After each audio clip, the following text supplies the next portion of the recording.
ও আমার সাহাবারা, বলো দেখি মদিনার আক্রমণ করলে তোমরা কিভাবে বাঁচাও করবা, কিভাবে তোমরা রেহাই পাইবা, তোমরা কিভাবে তোমাদের জানমাল হেফাজত করবা। আল্লাহ রসুল সাহাবায়ে কেরামদের সাথে পরামর্শ করলেন। রসুলের সাহাবাদের মধ্যে সর্বপ্রথম যিনি খেয়াল পেশ করলেন, পরামর্শতে যে খেয়াল পেশ করলেন, হযরতে সাহাবায়ে কেরামদের মধ্যে হযরতে সালমান ফারসি রাদিয়াল্লাহু তাআলা আনহু, ফারস্য দেশের মানুষ হযরত সালমান ফারসি রাদিয়াল্লাহু তাআলা আনহু বললেন, হুজুর আমার মাথায় একটা বুদ্ধি ঢুকছে, যদি মক্কাবাসীরা আক্রমণ করতে চায়, মদিনা আক্রমণ করতে পারবে না, আমরা যদি একটা কাজ করি, সেটা কি, যে মদিনার চতুর্দিক দিয়ে, মদিনার ওই পাশে ওই দিক দিয়ে যদি আমরা একটা কাল খনন করি, একটা ফরিকা খুদি যদি একটা খাল খনন করতে পারি, তাহলে কাফেররা আমাদের মদিনায় আক্রমণ করতে পারবে না। এমন গাঢ় করে, এমন গভীর করে আমরা কাল খনন করব যে তারা এই কাল পার হয়েও আসতে পারবে না, কাজেই আমাদের উপরে আক্রমণ করার কোনো প্রশ্নই আসে না।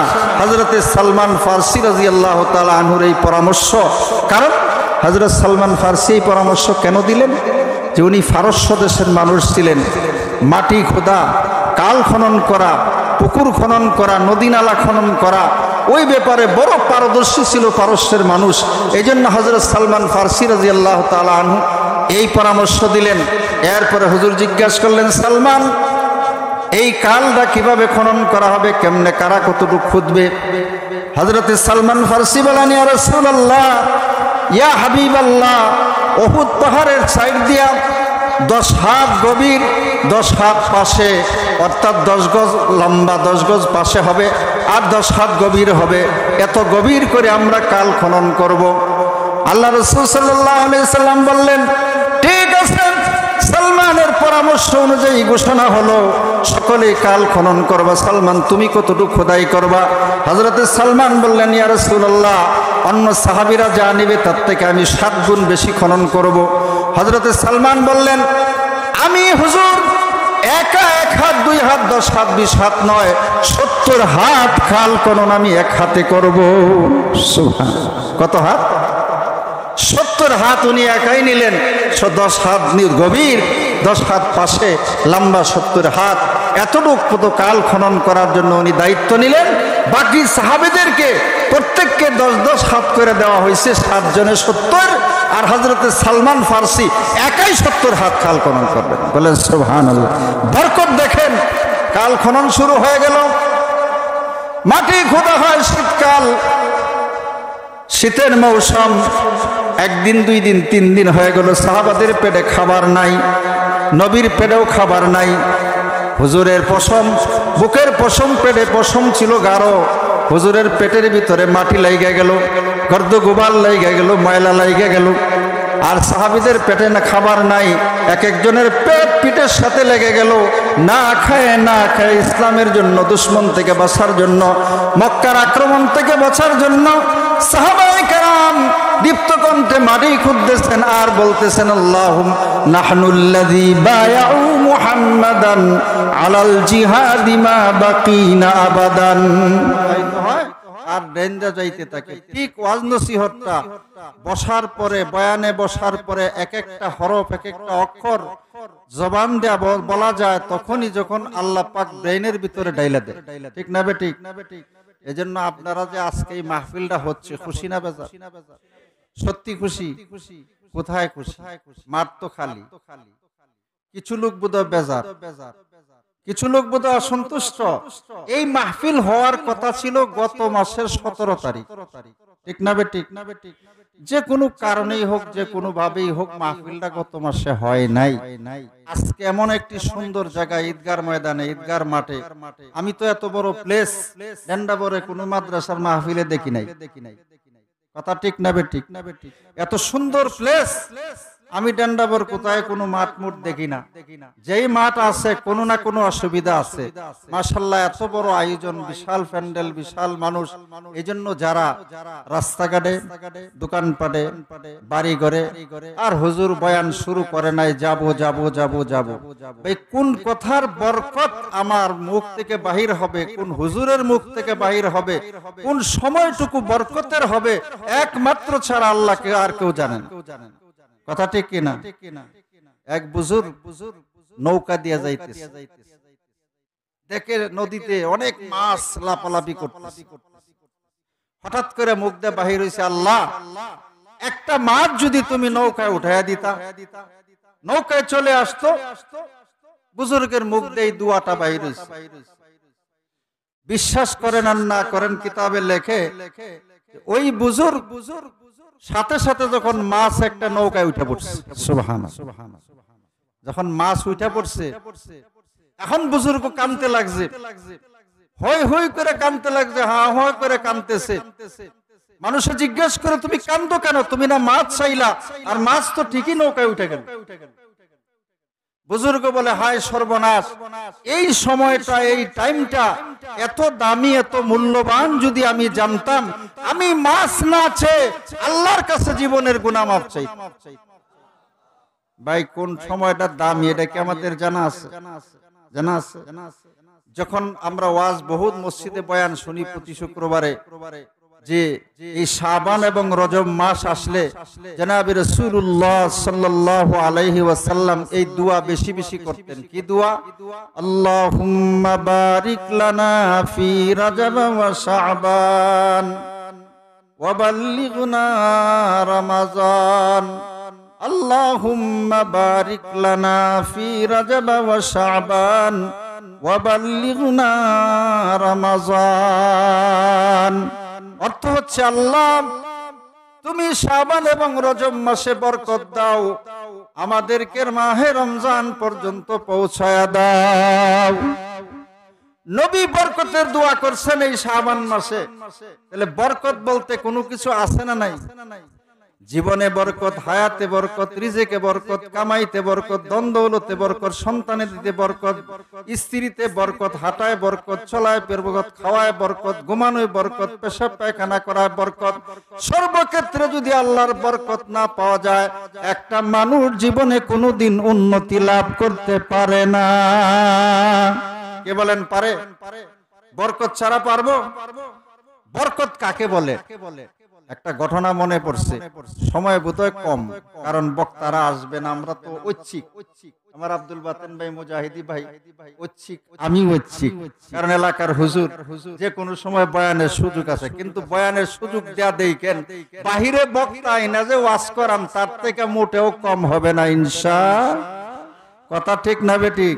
আসলে ঘর কা মুরগি ডাল বরাবর, ঘরে যদি মুরগি পাকায় ডালের মতো লাগে, কিন্তু অন্যের ঘরের মুরগিটা, অন্যের ঘরের পিঠা দাঁতে লাগে মিঠা, কারণ অন্যের ঘরে পিঠা বানাইলে নিজের ঘরে দুইটা দেয়, খুব স্বাদ, ভাগ করে করে খায়। নিজের ঘরে পিঠা বানায় রাখুক যতই, ভালো লাগে না। কথা ঠিক কিনা? কোরআন হাদিসের আলোচনা আঞ্চলিক অনাঞ্চলিক নাই, আন্তর্জাতিক অনান্তর্জাতিক নাই, এই গ্রাম আর ওই গ্রাম নাই, ওই শহর আর ওই শহর নাই। কোরআন হাদিসের আলোচনা যার জবান দিয়ে বাহির হোক, সেটাই ভালো, সেটাই সুন্দর। ঠিক কিনা? কোনটা ভালো কোনটা মন্দ এরকম নাই। ঠিক কিনা? বরকতের কথা একটা দুইটা ঘটনা বলে, একটা ঘটনা বলে আমি শেষ করব। বরকত, রাসূল আকরাম সাল্লাল্লাহু আলাইহি ওয়াসাল্লাম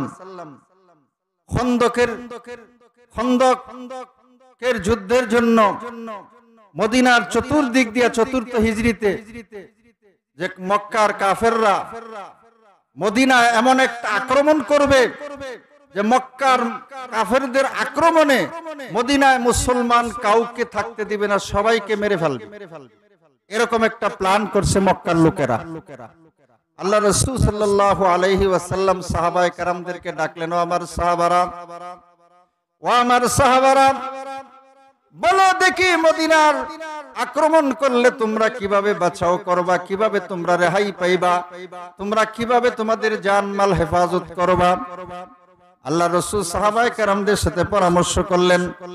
রাসূলের সাহাবাদের মধ্যে সর্বপ্রথম যিনি খেয়াল পেশ করলেন, পরামর্শতে যে খেয়াল পেশ করলেন, হযরতে সাহাবায়ে কেরামদের মধ্যে হযরতে সালমান ফারসি রাদিয়াল্লাহু তাআলা আনহু, পারস্য দেশের মানুষ হযরত সালমান ফারসি রাদিয়াল্লাহু তাআলা আনহু বললেন, হুজুর আমার মাথায় একটা বুদ্ধি ঢুকছে, যদি মক্কাবাসীরা আক্রমণ করতে চায়, মদিনা আক্রমণ করতে পারবে না, আমরা যদি একটা কাজ করি, সেটা কি, যে মদিনার চতুর্দিক দিয়ে, মদিনার ওই পাশে ওই দিক দিয়ে যদি আমরা একটা খাল খনন করি, একটা ফরিকা খুদি যদি একটা খাল খনন করতে পারি, তাহলে কাফেররা আমাদের মদিনায় আক্রমণ করতে পারবে না। এমন গাঢ় করে, এমন গভীর করে আমরা কাল খনন করব যে তারা এই কাল পার হয়েও আসতে পারবে না, কাজেই আমাদের উপরে আক্রমণ করার কোনো প্রশ্নই আসে না।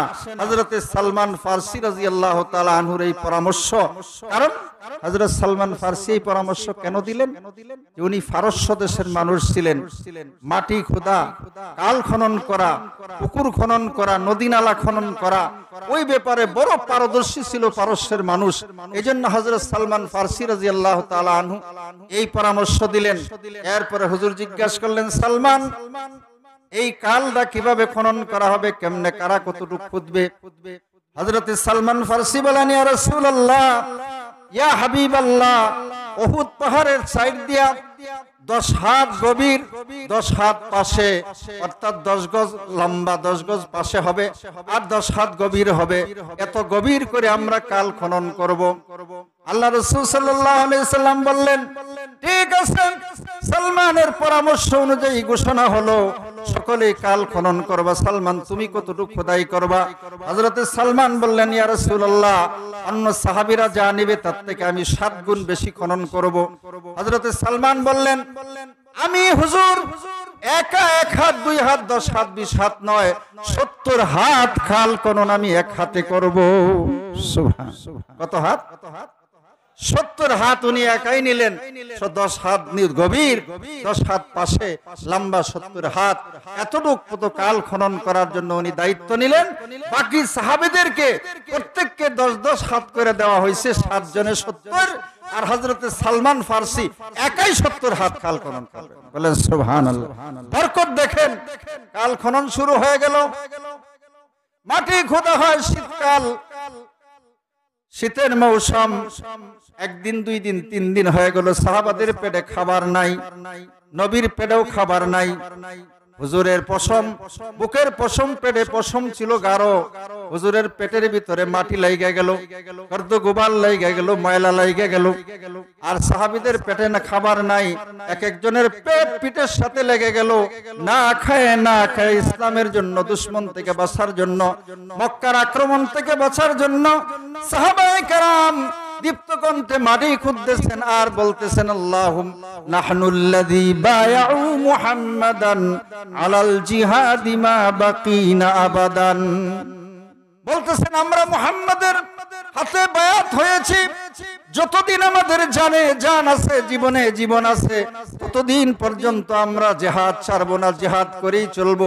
মাটি খোদা কেন, কাল খনন কেন, এর থেকে হার্ড কাজ যদি আসে, শক্ত কাজ যদি আসে, ইসলামের জন্য আমাদের জীবন দিতে আমরা প্রস্তুত। সুবহানাল্লাহ। জীবন দিতে প্রস্তুত। না খায়া সাহাবারা মাটি কাল খনন করতেছেন। এর মধ্যেই হযরতে জাবের রাদিয়াল্লাহু তাআলা আনহু, এক সাহাবী, দেখলেন রাসূলের পেটে খাবার নাই, পেট পিঠের সাথে লেগে গেছে। সাহাবীদের পেটেও খাবার নাই, রাসূলের পেটের মধ্যেও খাবার নাই। হযরতে জাবের দৌড় দেয়া রাসূলের কাছে বিদায় নিয়ে যাচ্ছে, হুজুর আমি আমার বাসা থেকে আসি, পাশেই বাসা, যেখানে খন্দক খোদা হচ্ছে, তরিকা খোদা হচ্ছে, সেই পাশেই বাসা, হুজুর আমি একটু দৌড় দিয়ে আসি। উনি দৌড়ে যায়, স্ত্রীকে বলছে, সর্বনাশ, নবীর পেটেও খাবার নাই, সাহাবীদের পেটেও খাবার নাই, আমাদের বাড়িতে খাবারের কোনো ব্যবস্থা আছে? স্ত্রী বলল যে মাত্র 100 আটা আছে, 103 কেজি, 3.5 কেজি বা 1.25 কেজি, 1.25 কেজি বা 3 কেজি, 3.5 কেজি আটা আছে। আরেকটা ছোট্ট দুম্বার বাচ্চা, বকরির বাচ্চা আছে, যেটার গোশত 2 থেকে 3 কেজি। 2 থেকে কয় কেজি? 3 কেজি হবে মাত্র। এই ছিল খাবার। আর সাহাবায়ে কেরাম সংখ্যা অনেক, ভাগ ভাগ করে মাটি খোদা হচ্ছে। এই 5 জন নামে আবার 5 জন, আবার 5 জন, আবার 10 জন, আবার 3 জন, আবার 2 জন, ভাগ ভাগ করে মাটি খোদাই হচ্ছে। হুজুর বললেন, হযরতে জাবের বললেন, স্ত্রী গো, তোমার খাবারটুকু তুমি আটাটা গম ভাঙ্গা আটা পিষো আর বকরি বাচ্চারা জবাই করে দিলেন। হযরতে জাবের আর বললেন, হান্ডিতে পাক করতে থাকো, আমি রাসূলকে এবং রাসূলের সাথে আর 2 জনকে দাওয়াত দিয়ে আসি। হযরতে জাবের গেলেন, যে বললেন, ইয়া রাসূলুল্লাহ, ইয়া হাবিবাল্লাহ, 3 দিন যাবত মাটি কাল খনন করতেছেন, আপনার পেটে খাবার নাই, সাহাবীদের পেটেও খাবার নাই, কিন্তু সবাইকে বলা তো সম্ভব না, দাওয়াত দেওয়া সম্ভব না। হুজুর, আপনার সাথে 1 জন বা 2 জন আপনি নিয়ে যাবেন, মাত্র আপনি অথবা সাথে 2 জন নিয়ে যাবেন। 3 জনের খাবার পরিমাণ আমার ঘরে আছে। হুজুর, এই খাবারের আয়োজন।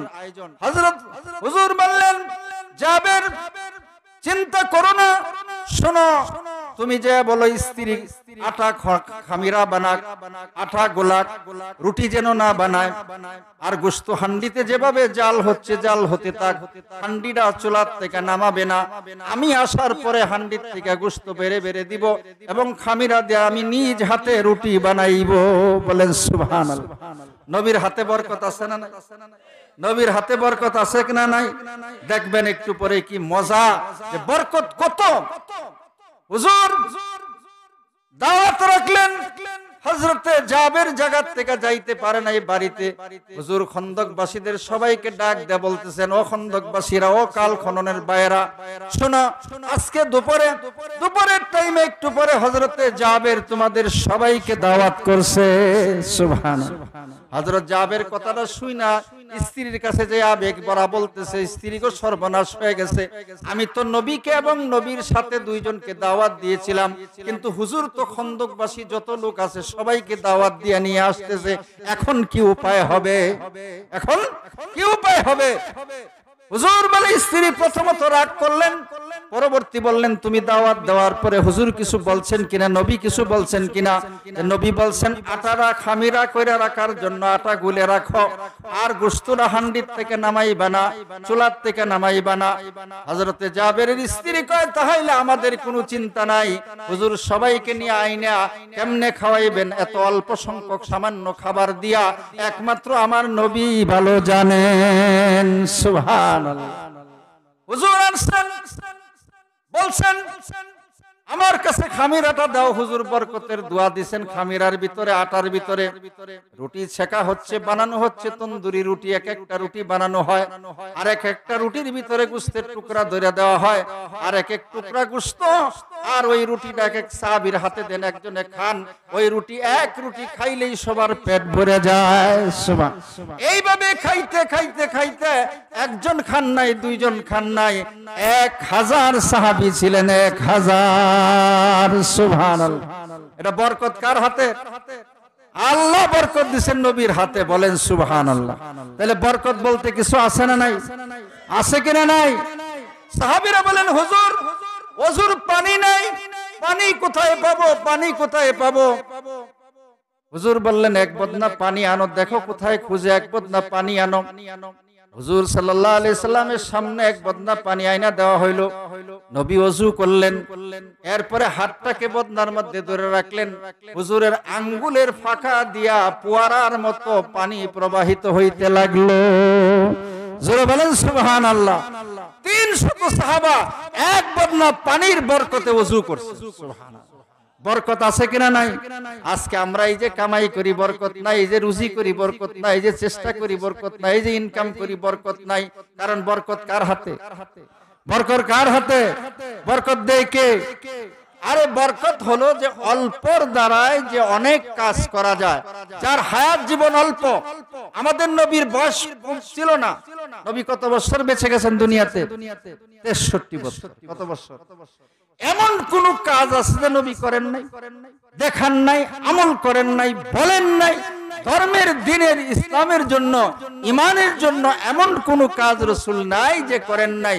63 বছর হায়াত, তার মধ্যে 40 বছরে নবুয়তি পাইছেন, মাত্র 23 বছর। নবুয়তি কাজ কত বছর? 23 বছরের যে কার্যক্রম নবী সাল্লাল্লাহু আলাইহি ওয়াসাল্লাম করে গেছেন, 100 না 500 না 5000 না 10,000 না 100,000 বছর হায়াত পাইলেও 23 বছরের সমান কাজ করা কারো দ্বারাই কিনা? কথাগুলি ঠিক না বেঠিক? এজন্য আমরা বরকত চাই। আরে বরকত চাই। কারা কারা বরকত চাই? নারে তাকবীর, নারে তাকবীর, নারে তাকবীর। দিন ইসলাম, দিন ইসলাম। সুমন মন্ডল মাদ্রাসা, সুমন মন্ডল মাদ্রাসা, সবাই ভাত নামান। বরকত যদি পেতে চান মাহফিলে আসেন, বরকত মাহফিলে আসেন। এই মাহফিলটা মানুষের মাহফিল না, শুধু এটা রহমতের মাহফিল। বলেন সুবহানাল্লাহ। এই মাহফিলের ভিতরে শুধু মানুষ উপস্থিত হয়েছে তা নয়, আল্লাহর অগণিত অসংখ্য নূরের ফেরেশতারা এখানে অবতরণ করছে। কি বলেন হুজুর, করছে কিনা? বুখারী শরীফের হাদিসের মধ্যে আছে, ওয়াগাশিয়াতুহুমুর রাহমা, রহমত ডেকে নিছে এই মাহফিলকে। ওয়া নাযালাত আলাইহিমুস সাকিনা, আর সাকিনা শান্তি বর্ষণ হইতেছে। হাফাতহুমুল মালায়েকা, ফেরেশতারা ডেকে আছে, চতুর্দিক দিয়ে ডেকে আছে। ডাকতে ডাকতে আরশে আজিম পর্যন্ত তারা ঠেক লাগায় গেছে, একজনের কাঁধে আর একজন, একজনের কাঁধে আর একজন। আল্লাহ জিজ্ঞাসা করেন, ও ফেরেশতারা তোমরা এরকম হইছই কেন করতেছো? একজনের কাঁধে আর একজন, কোথায় থেকে আসছো? সংক্ষেপে বলি, আল্লাহ ফেরেশতারা বলেন, আল্লাহ গো, ডান্ডাবর গ্রামের অমক মাদ্রাসার বাৎসরিক ওয়াজ মাহফিল চলছে। আল্লাহ অমক অমক বান্দারা তোমার মাহফিলে আইসা তোমার কাছে ফরিয়াদ করতেছে, তাদের জীবনের গুনাহ মাফ চায়। আর কি চায়? যে তারা জাহান্নামের আগুন থেকে মুক্তি চায়। আর কি চায়? যে তারা জান্নাতের আদিবাসী হতে চায়। আল্লাহ পাক রব্বুল আলামিন বলেন যে অমক অমক যে তারা জীবনের গুনাহ মাফ চায়, তোমরা সাক্ষী থাকো, আমি তাদের জীবনের গুনাহ মাফ করে দিলাম। সুবহানাল্লাহ, সুবহানাল্লাহ। আর কি চায়? জান্নাত চায়। জান্নাত দেখছে না? দেখে নাই। জাহান্নাম দেখছে যে না? জানো না, দেখে না, শুনে না, জেনে শুধু যদি মাইকের আওয়াজে ওয়াজ মাহফিলের আহ্বানে তারা আয়েশা তাকে তোমরা সাক্ষী থাকো, আমি তাদের জান্নাতকে অবতারিত করে দিলাম আর তাদেরকে জাহান্নামের আগুন থেকে মুক্তি দিয়ে দিলাম। সুবহান। এই মাহফিলে বরকত আছে না নাই? এই মাহফিলে ওই যে ছবি উঠাইতেছে, যে মোবাইল দে, ওইটা দে, ওইটা দেয়া, ফেরেশতারারও ছবি উঠানোর ক্যামেরা আছে। বলেন সুবহানাল্লাহ। আর আমাদের এই মাহফিলটা ক্যামেরা দিয়ে আরশে আজিমে পৌঁছে গেছে। কে বলেন? আরশে আজিমে পৌঁছে গেছে। নাম ধরে ধরে ফেরেশতারা বলতেছে, অমকের ছেলে অমক, অমকের ছেলে অমক, অমকের ছেলে অমক, অমকের ছেলে অমক। আল্লাহ তোমার রহমতের মাহফিলে, কোরআনের মাহফিলে, দ্বীনের মাহফিলে, মাদ্রাসার মাহফিলে, হাদিসের মাহফিলে, ওয়াজের মাহফিলে, উলামায়ে কেরামদের মাহফিলে, কোরআন হাদিসের মাহফিলে তারা বসা। আল্লাহ তাআলা বলেন, আমি কাদ গাফারতু লাকুম, আমি তোমাদের সবাইকে মাফ করে দিলাম। বলেন ফেরেশতারা কয়, আল্লাহ সবাইরে মাফ করাটা ঠিক হয় নাই। অমক তো মাহফিল শুনবার আসে নাই, দেখতে আসছিল লোকজন আইছে কিনা, আরেকজনকে খুঁজতে আসছিল। অমক ভাই আসছে মাহফিলে, তারা এখানে খুঁজতে আসছে। খুঁজতে খুঁজতে এই মাহফিল পর্যন্ত এমনিই তো এসে গেছিল। আল্লাহ বলেন, আল্লাহ রাসূল বলেন, লা ইয়াশকা জালিসুহুম, লা ইয়াশকা জালিসুহুম। নেককারদের মজলিসে কেউ যদি কাউকে তালাশ করতে আসে, খুঁজতে খুঁজতে আসে, অন্য কাজে আসে, নেককার লোকদের সাথে আইসা বইসা যায়, আমি আল্লাহ তাআলা তাকেও মাফ করে দিলাম। সুবহানাল্লাহ। কারণ নেককারদের মজলিসে যদি বদকার ব্যক্তি বসে, খারাপ ব্যক্তি বসে, সে খারাপ থাকতে পারে না, সেও ভালো হয়ে যায়। বলেন সুবহানাল্লাহ। দাওয়াত খাইবার বইসা 10 জন দাওয়াত দিছে, আর একজন দুইজন এমনি বইসা গেছে, তাদেরকে উঠায় দে, তাদেরকে উঠায় দে।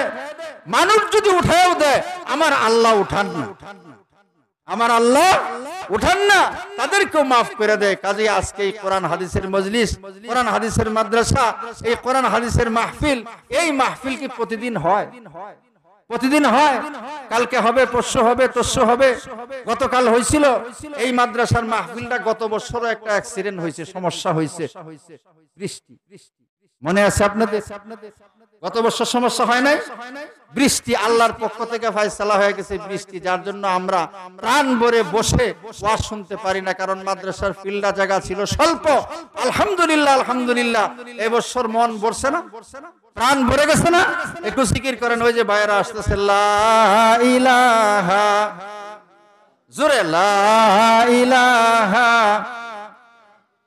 লা ইলাহা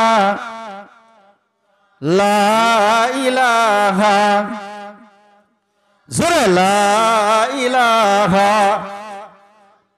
লা ইলাহা লা ইলাহা লা ইলাহা ইল্লাল্লাহ লা ইলাহা ইল্লাল্লাহু মুহাম্মাদুর রাসূলুল্লাহ সাল্লাল্লাহু আলাইহি ওয়াসাল্লাম। বরকতের মাহফিল ভাই যারা আসি দাঁড়ায় আসি, বসা যায়, অনুরোধ করে বসা যায়, না বসলেই ঠগা, বসলেই লাভ, বসলেই লাভ। অল্প সময় বসি ভাই। বরকতের কথা বলতেছিলাম। হযরতে আবু হুরায়রা রাসূলের সবথেকে বেশি হাদিস বয়ানকারী সাহাবী, রাসূলের কাছে যায় কিছু খেজুর নিয়ে যায় বললেন, ইয়া রাসূলুল্লাহ, ইয়া হাবিবাল্লাহ, এই খেজুরগুলির ভিতরে আল্লাহ ইয়া রাসূলুল্লাহ বরকতের দোয়া পড়ে দেন। হুজুর সাল্লাল্লাহু আলাইহি ওয়াসাল্লাম কি জানি দোয়া পড়লেন, কি বরকত দিলেন। এই বরকতের দোয়া তো একমাত্র নবী এবং আল্লাহ ছাড়া কেউ জানে না। বলেন সুবহানাল্লাহ। হুজুর খেজুরের ভিতরে ফু দিয়ে দিয়েছেন। বরকতের দোয়া আছে না নাই? বরকতের দোয়া আছে কিনা? অনেকে আছে বরকতে বিশ্বাস করে না। নাউজুবিল্লাহ মিন বরকত কোরআনের ভিতরে ভর্তি। ফাতাবারাকাল্লাহু আহসানুল খালিকিন, তাবারাকাল্লাযী বিয়াদিহিল মুলক, মুবারাকান ওয়া হুদাল লিল আলামিন। বরকতের কথা ভর্তি। আবু হুরায়রা বলেন, হুজুর আমার খেজুরের মধ্যে ফু দেন। হুজুর কি বরকতের দোয়া দে ফু দিলেন, আল্লাহ ছাড়া আর কেউ জানে না। হযরত আবু হুরায়রা বলেন, হুজুর যখন বরকতের দোয়া দে ফু দিছেন, বরকতের দোয়া দিছেন, খেজুরের ভিতরে হনেনি খেজুরগুলি মাজায় রাখে, কুছায় রাখে, লঙ্গিতে পেছায় রাখে, বেশিরভাগ সাথেই রাখে খেজুরগুলি। আর যে বন্ধু বান্ধব দেখা হয়, কয় ভাই নাও খেজুর খাও, একটা একটা খাওয়ায়, একটা একটা খাওয়ায়, একটা একটা খাওয়ায়। কয়টা খেজুর আছে, কয়জন রে খাওয়াইলো, কতদিন খাওয়াইলো, এর হিসাব নাই। যারাই দেখা হয় সেই খেজুর খায়, কিন্তু খেজুর কমে না। জোরে বলেন সুবহানাল্লাহ। হযরত আবু হুরায়রা বলেন, 10 থেকে 12টা খেজুর মাত্র ছিল। আমি আমার বন্ধু বান্ধবকে রাসূলের বরকতের পরা খেজুরগুলি 12 বছর খাওয়াইলাম। জোরে বলেন সুবহানাল্লাহ। বরকত দিবেন কে? বরকত দিবেন কে? মাদ্রাসার মুহতামিম। এই বাংলাদেশে হাজার হাজার লক্ষ লক্ষ মাদ্রাসা আছে। মাদ্রাসাগুলি চলে কেমনে জানেন? বরকতের কারণে। কিসের কারণে? বরকত তো না দিলে হবে না। একটা মাদ্রাসা এমনও আছে 20,000 ছাত্র, 10,000 ছাত্র, 5,000 ছাত্র, 3,000 ছাত্র, 2,000 ছাত্র, 500 ছাত্র, 100 ছাত্র, 200 ছাত্র, প্রতিটা মাদ্রাসায় 3 টাইম খাবার খাচ্ছে। বরকত কে দেয়? কে দেয়? আপনি আমি চিন্তা করে দেখি, কেউ 100 বস্তা চাউল দেয় না, প্রতিদিনের বাজার সদায় দেয় না, কেউ 100 কেজি গোশত দেয় না, কেউ 100 কেজি মাছ দেয় না। আমি মহল্লাবাসী, আমি এলাকাবাসী, মাদ্রাসার কর্তৃপক্ষ, আমি দৈনন্দিন কিছু দিচ্ছি না, হয়তো বছরে মান্থলি কোন সময় দিয়া থাকি, কোন সময় দেই না, কিন্তু ডেলি ছেলেরা 100 ছেলে এই সুমন মন্ডল মাদ্রাসায় খানা খাইতেছে। বরকত দেয় কে? বরকত দেয় কে? ওসিলা কি জানেন? চোখের পানি। বলেন সুবহানাল্লাহ। যখন মাদ্রাসায় খাবার না থাকে, চলার ব্যবস্থা না থাকে, অর্থ না থাকে, মুহতামিম সাহেব শেষ রাতে ছাত্রদেরকে নিয়ে উঠে, ছোট ছোট বাচ্চারা, হাফজখানার বাচ্চারা, নুরানি মক্তবের বাচ্চারা, ভাই বাবারা ওযু কর। শীতের দিন ওযু করে, ভাই 2 রাকাত নামাজ পড়ে আর হাত উঠায়। মুহতামিম সাহেব হাত উঠায় কয়, রব্বুল আলামিন, বরকতের মালিক তুমি, রহমতের মালিক তুমি, রিজেকের মালিক তুমি, হায়াতের মালিক তুমি। আল্লাহ, যে ছেলেবেলেরা বাচ্চারা এই মাদ্রাসায় পড়তেছে, আল্লাহ আজকে তো খাবার নাই, ব্যবস্থা নাই, বাজার সদাই নাই, চাউল নাই, ডাল নাই। আল্লাহ পাকের দরবারে যখন হাত ওঠায়, আল্লাহ তাআলা বরকতের দরিয়া দরজা খুলে দেয়। বলেন সুবহানাল্লাহ। বরকতের দরজা কি করে দেয়? খুলে দেয়।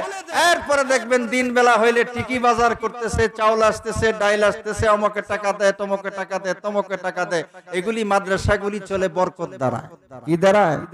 ও হাজী সাহেবরা, ও ভাইরা, ও কমিটি সম্মানিত সদস্যবৃন্দরা, আমি বলি, এই মাদ্রাসা যদি খোদাই বরকত না থাকতো, আপনারা একজন বলেন যে মাদ্রাসাটা আমি চালাই, নো। 2 জন বলেন যে আমরা 2 জনে চালাই, নো। সবাই চালায়, আবার কেউ চালায় না। কথা ঠিক কিনা? সবাই চালায়, আবার কেউ চালায় না, আল্লাহ পাক চালায়। চালায় কে?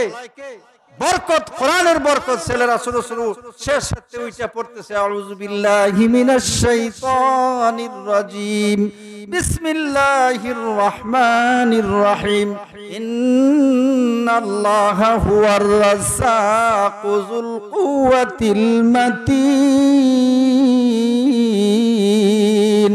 আল্লাহু আকবার। যে আল্লাহ রিজিক দাতা, আল্লাহ শক্তিশালী, আল্লাহ সক্ষম, এই পড়া পড়তেছে, আল্লাহকে স্বীকার করতেছে। আল্লাহ বলেন আমি সেই মাদ্রাসার বরকতের রুজি কোনোদিনও বন্ধ করব না। বলেন সুবহানাল্লাহ। এই জন্য বাংলাদেশে 1 লাখ মাদ্রাসা হইলে, 1 লাখ মাদ্রাসা হইলে কয় লাখ ছাত্র আছে হিসাব করেন। 3 লাখ মাদ্রাসা হইলে কয় লাখ ছাত্র আছে হিসাব করেন। আমি তো বললাম যে এমন মাদ্রাসা আছে, হাটহাজারী মাদ্রাসা 20,000 ছাত্র। কয় হাজার? ঢাকা যাত্রাবাড়ি মাদ্রাসা 10,000 12,000 ছাত্র। রহমানিয়া মাদ্রাসা 8-10 হাজার ছাত্র। এতগুলি ছাত্র ডেলি 3 টাইম খায়, সকালে নাস্তাও খায়, দুপুরেও খায়, রাত্রেও খায়। এই বরকত কে দান করেন? বরকত দান করেন কে? আল্লাহ। ভাই আমি সংক্ষিপ্ত করব না, করার আগেই সংক্ষিপ্ত আমি হয়ে গেছি। আপনাদেরকে বলবো যে আজকের এই বরকতের মাহফিলটা আমি এই গ্রামে আপনাদের এখানেই থাকি বিদায় আপনাদেরই আমি অনুরোধ করব, যারা রাস্তাঘাটে বাসা বাড়িতে যে যেখানে আছেন, মাশাআল্লাহ মাহফিল জমে গেছে, অনেকটা জমে গেছে মাশাআল্লাহ। আর কিছু সংখ্যক লোক হলে ফিল ভরে যাবে, ওলামায়ে কেরাম আসবে। এই বরকতের মাহফিল থেকে আপনারা মাহরুম হয়েন না, বঞ্চিত হয়েন না। এই সুমন মণ্ডল মাদ্রাসার সার্বিক কল্যাণের জন্য আমরা সচেষ্ট থাকব, চেষ্টা করব। আল্লাহ যেন এই বরকতের মাদ্রাসাকে কিয়ামত পর্যন্ত কায়েম রাখেন। বলো সবাই বলি আমিন। এবং এই মাদ্রাসা যারা সেবা করতেছে, খেদমত করতেছে, যে যতটুকু করতেছে, আল্লাহ তাদের এই খেদমতের উসিলায় যারা চালাচ্ছে, আল্লাহ তাআলা তাদের নেক হায়াতে তাইয়্যিবা দান করেন। সবাই বলি আমিন। আমাদেরকে আজকের এই মাহফিলের বরকত এবং রহমতের দ্বারা ভরপুর করে দেন। সবাই বলি আমিন। আমি আর কথা দীর্ঘায়ু করলাম না, এখানেই শেষ করলাম। ওয়া আখিরু দাওয়ানা আনিল হামদুলিল্লাহি রাব্বিল আলামিন। আসসালামু আলাইকুম ওয়া রাহমাতুল্লাহি ওয়া বারাকাতুহু।